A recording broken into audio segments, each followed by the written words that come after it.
Bob, किंतु यदि हम ये शिक्षा दें कि माना जाता है कि सूर्य की दूरी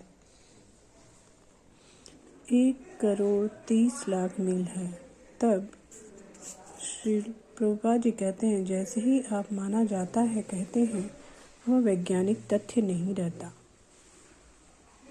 बॉब कहते हैं फिर क्या होता है? तब मेरे विचार से लगभग समस्त विज्ञान अवैज्ञानिक हैं। श्री प्रभुपाद जी कहते हैं यही तो बात है। बॉब फिर कहते हैं समस्त विज्ञान इस अथवा उस मान्यता पर ही आधारित है।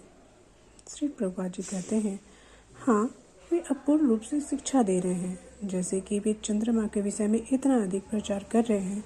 क्या आपके विचार में उनका ज्ञान पूर्ण है? बॉब बोलते हैं नहीं। श्री प्रभुपाद जी कहते तब? बॉब जी कहते समाज में शिक्षक का उचित कर्तव्य क्या है? उदाहरणार्थ एक विज्ञान के शिक्षक को लीजिए, उसे कक्षा में क्या करना चाहिए? श्री प्रभुपाद जी कहते हैं कक्षा आपके केवल कृष्ण के विषय में शिक्षा देनी चाहिए। क्या उसे दूसरे किसी के बारे में शिक्षा नहीं देनी चाहिए? बॉब कहते हैं। श्री प्रभुपाद जी कहते नहीं, उसमें सब कुछ आ जाएगा। उसका लक्ष्य होना चाहिए कृष्ण को जानना।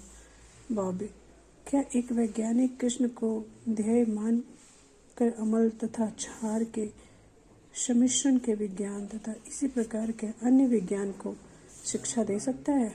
श्री प्रभुपाद जी कहते हैं ऐसा कैसे हो सकता है? बॉब जी कहते हैं यदि आप जब व्यक्ति विज्ञान का अध्ययन करता है तब उसे प्रकृति के सामान्य प्रवृत्तियों का ज्ञान हो जाता है तथा प्रकृति की ये सामान्य प्रवृत्तियाँ एक नियामक शक्ति की ओर संकेत करती है। श्री प्रभुपाद जी कहते हैं मैं उस दिन इसी को ही स्पष्ट कर रहा था। मैंने एक रसायन शास्त्री से पूछा कि रसायन शास्त्र के सूत्रों के अनुसार हाइड्रोजन तथा ऑक्सीजन को मिलाने से जल बनता है कि नहीं?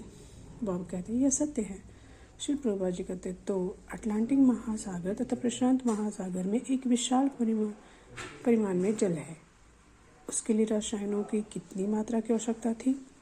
बॉब, कितनी मात्रा? श्री प्रभुपाद जी कहते हैं हाँ, कितने टन? बॉब, अनेकों। श्री प्रभुपाद जी कहते हैं तो इसकी आपूर्ति किसने की? बॉब कहते इसकी आपूर्ति भगवान ने की।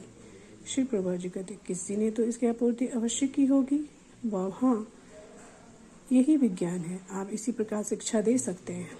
क्या व्यक्ति को यह शिक्षा देने का कष्ट उठाना चाहिए कि यदि आप अम्ल तथा क्षार को मिलाएं तो वे एक दूसरे के प्रभाव को नष्ट कर देते हैं? श्री प्रभुपाद जी कहते हैं वही बात है।